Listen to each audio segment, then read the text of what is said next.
Hello everyone, welcome to my channel SSR easy minds. ఈ వీడియోలో మనం 10th క్లాస్ సంబంధించినటువంటి 12 మార్క్స్ హిందీ గ్రామర్ ఏదైతే ఉందో దాని గురించి నేర్చుకుందాం. మీరు కనుక ఫస్ట్ టైం నా ఛానల్ విజిట్ చేస్తుంటే తప్పకుండా నా ఛానల్ని సబ్స్క్రైబ్ చేయండి. అలాగే ఈ వీడియో నచ్చితే తప్పకుండా లైక్ చేయండి. నెక్స్ట్ సెకండ్ బిట్ చూస్తే క్రియా విశేషణ సంబంధించినటువంటిది. ఇక్కడ క్రియా విశేషణ అనేటువంటిది 4 రకాలుగా మీరు ఫైండ్ అవుట్ చేయొచ్చు అన్నమాట. ఇప్పుడు అవేంటి అంటే कैसे, कब, कहाँ, कितना. ఈ 4 వర్డ్స్ మైండ్‌లో బాగా గుర్తుపెట్టేసుకోండి.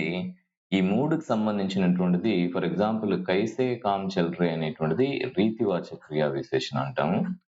కబ్ అనేటువంటిది సమయాన్ని సూచిస్తుంది కాబట్టి కాల్వాచక క్రియా విశేషణ అంటాము. సో కహా అనేటువంటిది స్థానాన్ని సూచిస్తుంది కాబట్టి ఇది స్థాన్వాచక క్రియా విశేషణ అంటాము. సో అలాగే కిత్నా అంటే పరిమాణాన్ని తెలియజేస్తుంది కాబట్టి ఇది పరిమాణవాచక విశేషణ అని 4 రకాలు ఉన్నాయి క్రియా విశేషణలో. సో ఇక్కడ టోటల్ సెంటెన్స్ యొక్క మీనింగ్ చూసుకోండి ఫస్ట్. ఫిర్ ఫిర్ ఆయే జీవన్ మే సావన్ మన్ భావన్ అంటే మళ్ళీ మళ్ళీ మన జీవితాల్లోకి శ్రావణ మాసం అనేటువంటిది రావాలి.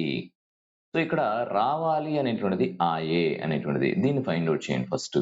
ఎలా రావాలని కోరుకుంటున్నాం, ఎలా రావాలి ఈ ఈ శ్రావణ మాసం సంబంధించినటువంటి ఆ క్లైమేట్ ఎలా రావాలని కోరుకుంటున్నాము, మళ్ళీ మళ్ళీ రావాలని కోరుకుంటున్నాం. కైసే ఆనా చాహియే, तो फिर आना चाहिए. ఇది కవి యొక్క ఆలోచన. సో కాబట్టి ఇక్కడ మీరు సెంటెన్స్ యొక్క అర్థాన్ని తెలుసుకుంటే ఆ క్రియని కరెక్ట్ గా క్వశ్చన్ అడిగితే ఆన్సర్ అనేటువంటిది ఖచ్చితంగా మీకు తెలిసిపోతుంది ఇక్కడ. సో నెక్స్ట్ సెంటెన్స్ ఆజ్ ఈద్ కా దిన్ హై. కబ్ ఈద్ కా దిన్ హై ఆజ్ అనేటువంటిది. సో కాబట్టి దానికి సంబంధించినటువంటి విశేషత తెలియజేసింది కాబట్టి ఇక్కడ ఆజ్ అనేటువంటిది క్రియా విశేషణ అయింది. సో అలాగే ఇక్కడ పానీ హమే కభీ కభీ హీ దిక్ పడతా. కబ్ దిక్ పడతా ఎప్పుడు కనిపిస్తుంది మనకు, అప్పుడప్పుడు కనిపిస్తుంది. సో కబ్ అనేటువంటి క్వశ్చన్ వేసుకుంటే కబ్ దిక్ పడతా అంటే కరెక్ట్ ఆన్సర్ ఏమొస్తుంది, కభీ కభీ అనేటువంటిది వస్తుంది. సో అమీనా కా క్రోధ్ తురంత్ స్నేహమే బదల్ గయా. స్నేహమే బదల్ గయా అనేటువంటిది దీని మీద క్వశ్చన్ చేస్తే కబ్ బదల్ గయా అంటే తురంత్ బదల్ గయా అనేటువంటిది వస్తుంది కాబట్టి ఇది కాల్వాచక అయిందనమాట. ఆ తర్వాత జహా తహా వివిధ ఛటావాలి హరియాలి థీ. జహా తహా అంటే ఎక్కడ చూస్తే అక్కడ. ఛటావాలి హరియాలి థీ అంటే బ్యూటిఫుల్ గా ఉండేటువంటి గ్రీనరీ ఉంది అని చెప్పడం అన్నమాట. సో ఇక్కడ వివిధ ఛటావాలి హరియాలి థీ అంటే ఛటావాలి హరియాలి థీ అంటే బ్యూటిఫుల్ గా ఉండేటువంటి గ్రీనరీ ఉనింది. ఎక్కడ ఉనింది, కహా అనేటువంటిది ప్లేస్ సంబంధించినటువంటి క్వశ్చన్ దీని మీద చేయొచ్చు అనమాట. అప్పుడేమొస్తుంది జహా తహా అనేటువంటిది అంటే ఎటు చూసినా అనేటువంటిది. కహా థీ హరియాలి, కహా థీ అంటే జహా తహా థీ ఎటు చూస్తే అటు గ్రీనరీ అనేటువంటిది కనిపిస్తుంది.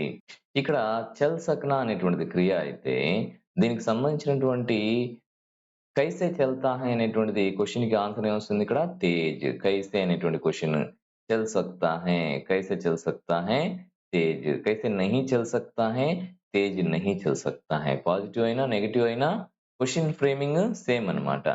कैसे चल सकता है, कैसे नहीं चल सकता है, तेज चल सकता है या नहीं चल सकता है.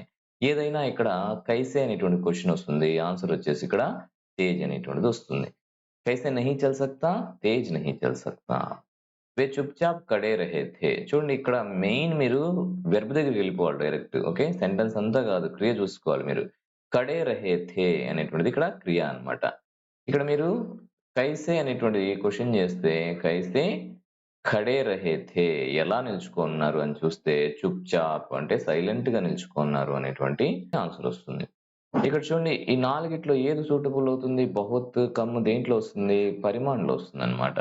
సో కాబట్టి దీనికి సంబంధించిన క్వశ్చన్ కూడా దాని రిలేటెడ్ ఇక్కడ క్వశ్చన్ చేశారంటే ఈజీగా మీరు ఫైండ్ అవుట్ చేయొచ్చు అనమాట. అందుకని ఈ ఈ చార్ట్ లాగా ఇది మీరు బాగా గుర్తుపెట్టుకోండి. పరిమాణ్ అంటే ఏంటి, జనరల్ గా జాదా కమ్ ఇలాంటి పదాలు మీకు కనిపిస్తాయి. స్థాన్ అంటే ఏంటి, బాహర్ అందర్ నీచే ఊపర్ ఘర్ మే బాహర్. సో ఇలా ఈ స్థాన్ ప్లేస్ సంబంధించిన వర్డ్స్ కనిపించాయి అనుకోండి క్రియా విశేషణ రాసేసేయండి. కాలానికి సంబంధించింది కనిపించింది అనుకోండి దానికి సంబంధించింది కబ్ అనేటువంటి క్వశ్చన్ చేయండి, దానికి సంబంధించిన ఆన్సర్ వస్తుంది, దానికి సంబంధించింది రాసేసేయండి. కైసే ఎలా జరుగుతుంది పని అనేటువంటిది సో రీతిని డిఫైన్ చేస్తుంది, దానికి సంబంధించిన పదాలు తెజ్ చల్ రా హై, హల్కా చల్ రా హై. ఇవన్నీ దేనికి సంబంధించింది, రీతికి సంబంధించింది. ఇలా ఇవి గాని మీ మైండ్‌లో ఉంటే క్రియా విశేషణ రాయడం అనేటువంటిది చాలా ఈజీ అన్నమాట. బచ్చే బహుత్ ఖుష్ హుయే. బచ్చే కితనా ఖుష్ హుయే, కితనా, కితనా ఖుష్ హుయే అంటే దానికేమొచ్చింది? బహుత్ అని వచ్చింది. పరిమాణానికి సంబంధించి కదా! అందుకని ఈ పదాలు కనిపిస్తాయి. ముझे भी थोड़ा बोलने दो. కితనా बोलने दो थोड़ा. సో, थोड़ा కనిపించిందా సో? కాబట్టి ఇది పరిమాణానికి సంబంధించింది. ఓకే. బోల్నా అనేటువంటిది క్రియ, थोड़ा बोलना అనేటువంటిది క్రియా విశేషణం.